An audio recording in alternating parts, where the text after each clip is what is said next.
Naum capítulo 3, do verso 8 ao 13. Nos diz assim a palavra do Senhor: És tu melhor do que No-Amon, que estava situada entre o Nilo e seus canais, cercada de águas, tendo por baluarte o mar, e ainda o mar por muralha? Etiópia e Egito eram a sua força, e está sem limite. Pute e Líbia o seu socorro. Todavia, ela foi levada ao exílio, foi para o cativeiro.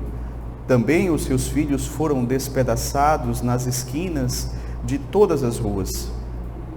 Sobre os seus nobres lançaram sortes, e todos os seus grandes foram presos com grilhões.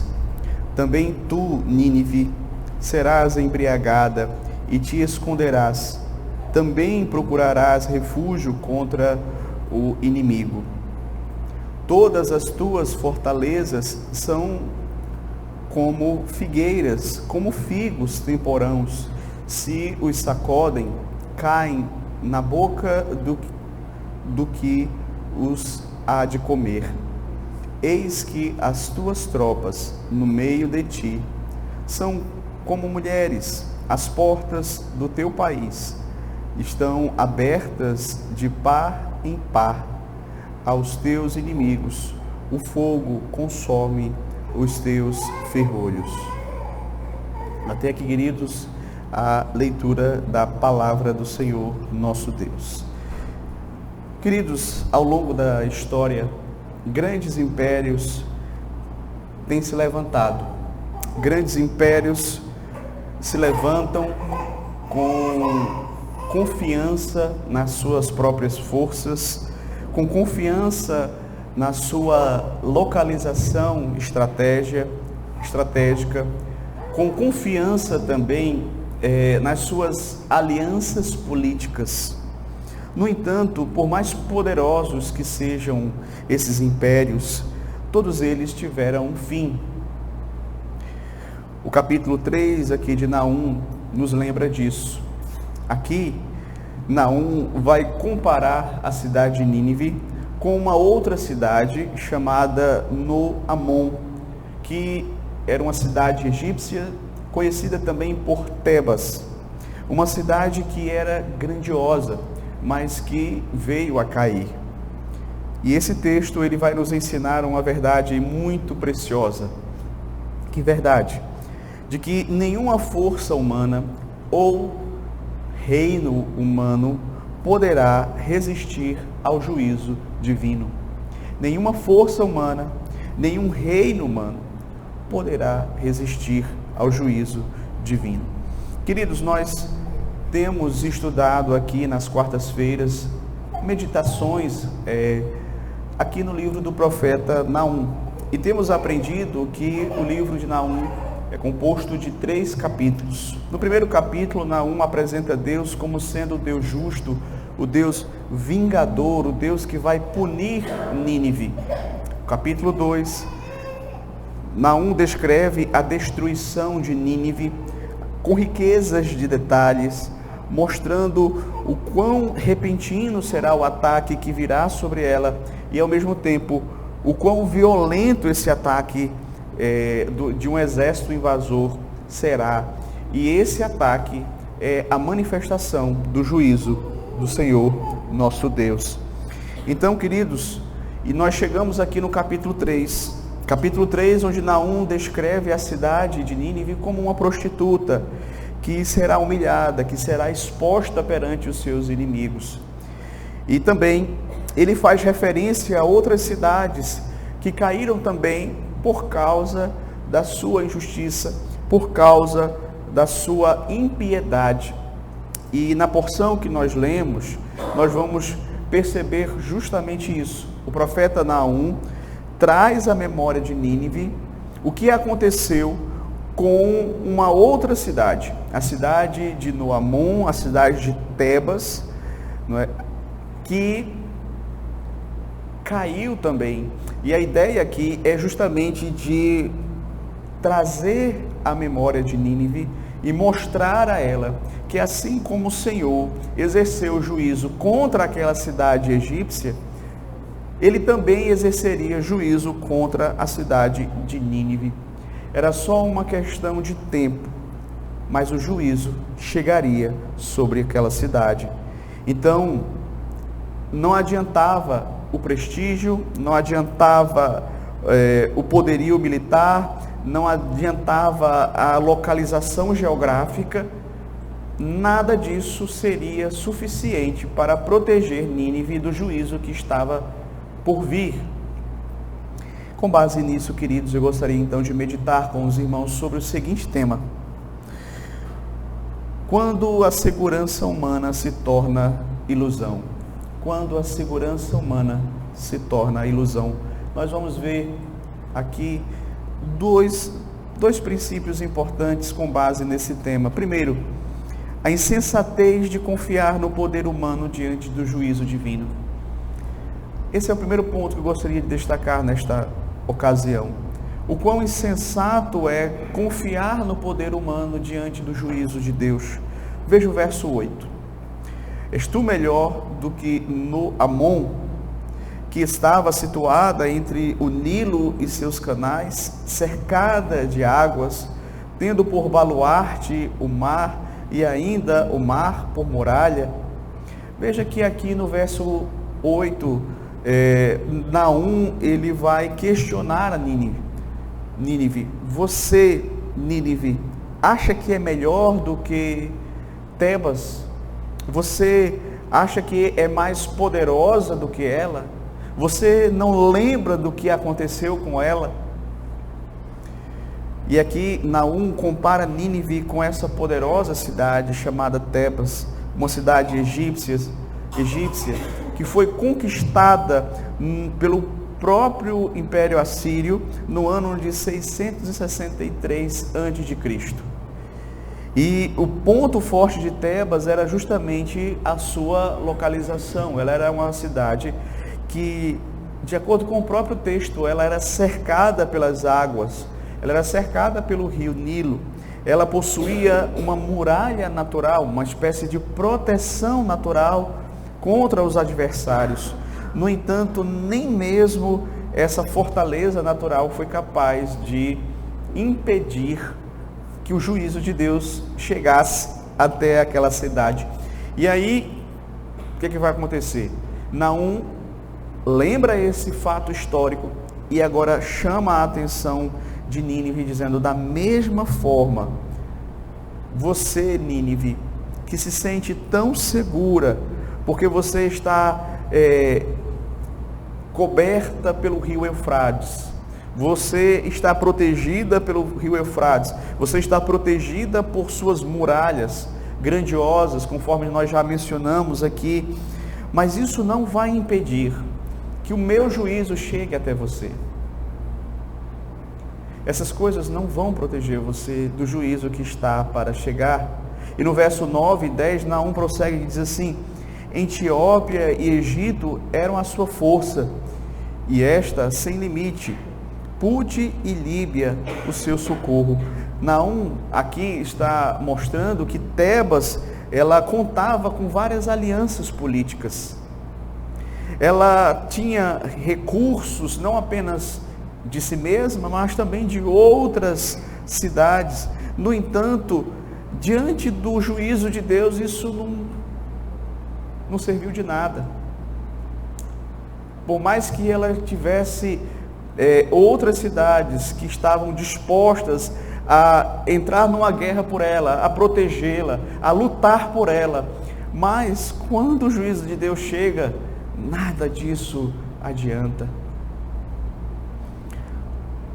Apesar de toda a força, Tebas não resistiu. Tebas sucumbiu no ano 663 a.C., quando o rei assírio Assurbanipal invadiu o Egito e saqueou a cidade. O fim de Tebas foi triste, conforme está aqui descrito no verso 10. Todavia, ela foi levada ao exílio, foi para o cativeiro. Também os seus filhos foram despedaçados nas esquinas de todas as ruas. Sobre os seus nobres lançaram sortes, e todos os seus grandes foram presos com grilhões. Veja, queridos, que mesmo uma cidade totalmente poderosa não foi capaz de resistir ao juízo divino, e a sua destruição foi algo terrível, foi algo trágico, foi algo sofrido, humilhante e penoso, conforme a descrição aqui do verso de número 10. E o objetivo de Naum é mostrar que confiar nos seus próprios recursos ou no poder humano diante da ira de Deus é uma completa insensatez. É uma completa insensatez. Queridos, assim como Tebas e Nínive confiaram nas suas fortalezas naturais, confiaram nas suas alianças políticas, confiaram no seu poderio bélico, muitas pessoas hoje confiam nos seus próprios recursos, confiam que aquilo que possuem pode trazer a ela segurança, estabilidade, podem livrá-la de todo o mal. Alguns acreditam que a sua riqueza, a sua posição social, os seus contatos, as suas conexões podem protegê-la contra qualquer tipo de mal. No entanto, o texto de Naum nos ensina que toda segurança humana é ilusória diante do juízo de Deus. Nenhuma conta bancária, nenhum diploma ou influência política pode livrar alguém no dia da prestação de contas, no dia do Senhor. Por isso, queridos, devemos nos perguntar em que ou em quem estamos depositando a nossa confiança. Em segundo lugar, eu gostaria então de mencionar o segundo ponto. Nenhum pecador pode resistir ao cálice da ira divina. Nenhum pecador pode resistir ao cálice da ira divina. Aqui nos versos 11 e 13, Naum descreve a realidade terrível que Nínive enfrentaria quando o cálice da ira de Deus fosse derramado sobre ela. Ele diz assim: também tu, Nínive, serás embriagada e te esconderás, também procurarás refúgio contra o inimigo. Veja a expressão, tu também. Ou seja, Naum está dizendo que o mesmo destino da cidade de Tebas, ali no Egito, viria sobre a cidade de Nínive. E a imagem da embriaguez aqui no verso 11 remete ao cálice da ira de Deus, como que sendo derramado sobre ela e ela bebendo todo o cálice da ira de Deus. E esse tema do cálice da ira de Deus, ele é recorrente no Antigo Testamento. Nós vamos encontrá-los em Isaías 51, Jeremias 25, falando sobre justamente outras nações sobre as quais Deus derramou o cálice da sua ira. E Nínive enfrentaria então este cálice. Nínive enfrentaria o juízo de Deus, com todos os seus terrores, com todas as suas punições, que ele enviaria ali no seu juízo temporal sobre aquela cidade. No verso 12, Naum compara as fortalezas de Nínive a figueiras com frutos maduros. Ou seja, quando você vê uma árvore cujos frutos estão maduros, basta você balançar que aqueles frutos vão cair por terra. E é isso que vai ser dito aqui no verso 12. Todas as tuas fortalezas são como figueiras com figos temporãos. Se os sacodem, caem na boca do que os há de comer. Então, da mesma forma, toda aquela proteção que Nínive possuía cairia com facilidade diante do ataque que viria através do exército da Babilônia. como frutas maduras, que de maduras estão ali só o trisquinho para cair, basta alguém bater na árvore e ela cai. E toda aquela estrutura, todo aquele aquela muralha, toda aquela proteção natural, de nada adiantaria quando o juízo do Senhor chegar. Naú compara aqui as fortalezas de Nínive a figos maduros que caem no menor toque, mostrando como aquela aparente segurança diante do juízo de Deus não é nada. Ou seja, diante do poder de Deus, diante da força de Deus, tudo aquilo desmoronaria. Isso nos ensina, queridos, que a segurança dos ímpios é ilusória, é passageira. Jesus ilustrou essa verdade ao contar a parábola do rico insensato, de alguém que acumulava bens, planejava a sua vida tranquila, regalada, sem perceber que a sua alma seria requerida dele naquela noite. Isso nos lembra, queridos, que qualquer segurança que exclui a Deus não é segurança, não é estabilidade, não é proteção.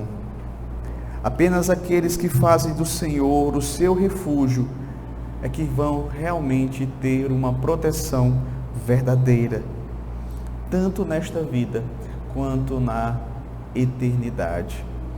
No verso 13, último verso, o profeta descreve como os soldados de Nínive perderiam a sua coragem e agiriam de forma covarde, deixando o caminho aberto para a invasão inimiga.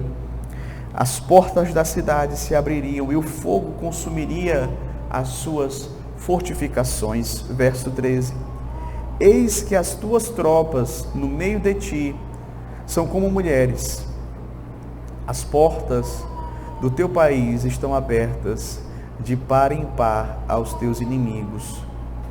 O fogo consome os teus ferrolhos.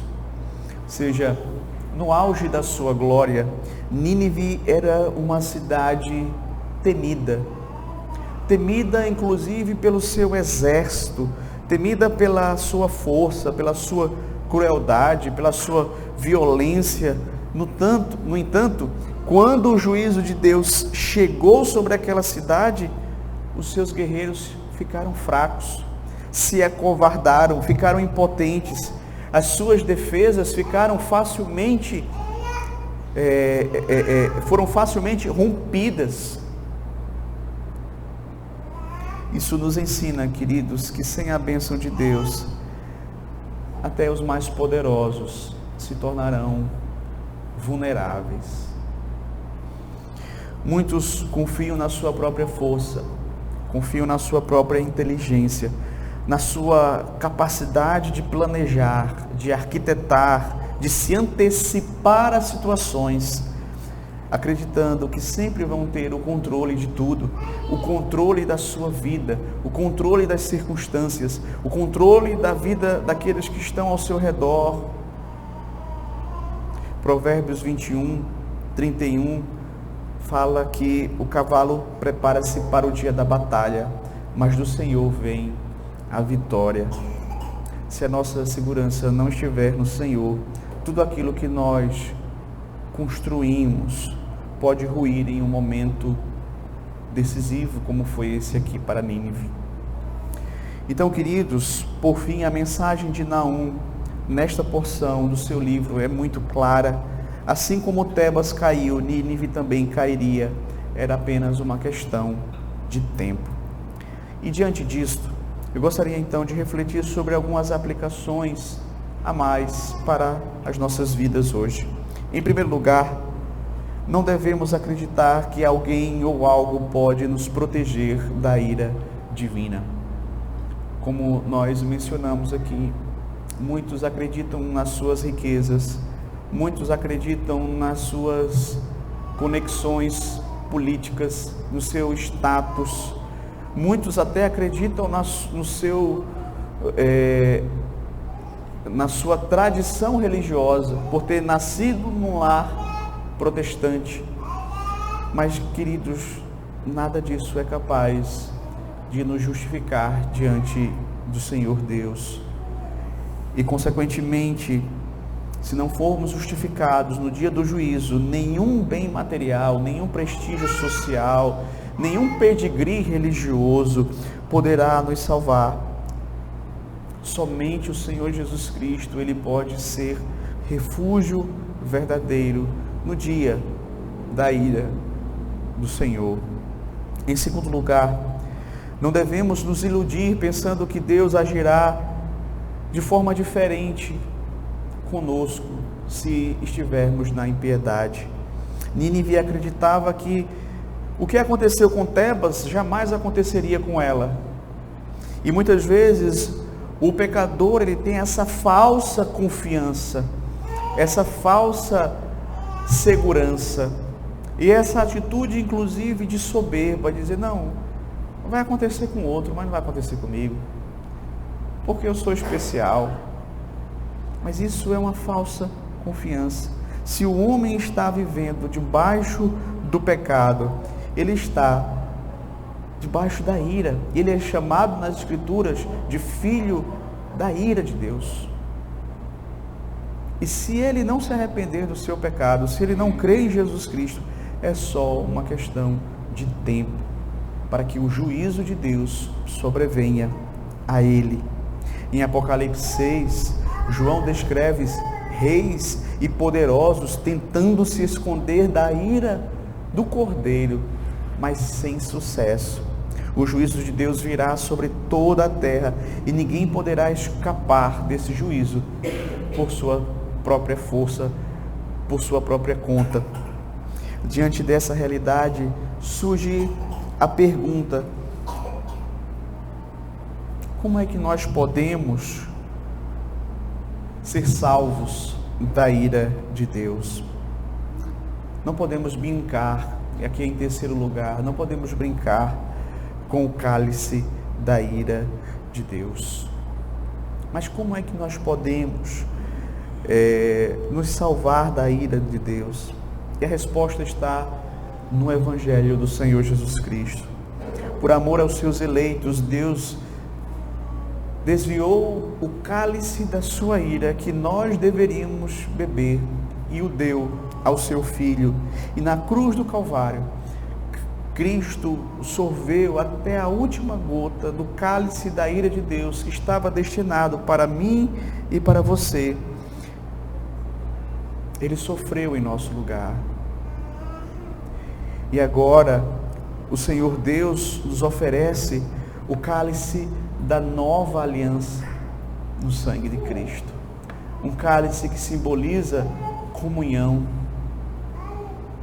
que simboliza agora que nós estamos livres do juízo que virá. A mensagem de Naum nos leva a olhar para Cristo. O Cordeiro que sofreu em nosso lugar voltará em glória para julgar aqueles que o rejeitam. E naquele dia não adiantará o homem apresentar obras, não adiantará ele apresentar credenciais, sejam elas quais forem. A única forma de escaparmos da ira de Deus é nos refugiando em Cristo, aquele que bebeu o cálice da ira divina em nosso lugar. Bem-aventurados, diz o Salmo 2, são aqueles que nele se refugiam.